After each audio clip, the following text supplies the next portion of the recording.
How to fix your Snapchat snap not sending. Well, there are a couple of reasons why you would be facing this problem. So in this video, by the end of this video, I'm going to be mentioning all the steps you can take to fix this problem. The first thing you want to do is pretty generic. You want to simply try toggling between your Wi-Fi and your cellular data just to ensure a stable internet connection. If that is not the case, you can simply go ahead and try force closing your Snapchat application and reopening it, or always check if your application is the latest version available. You can go to your App Store or Play Store depending on the device you're using and simply go ahead and update it on time.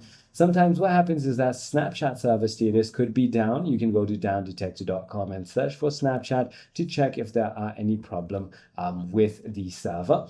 If not, you can simply go to your account settings and then clear cache. Always make sure that you have enough storage space on your mobile device and make sure that your Snapchat is also allowed as a background app refresh. If none of it works, try uninstalling and reinstalling your application. I hope this video clarifies everything for you.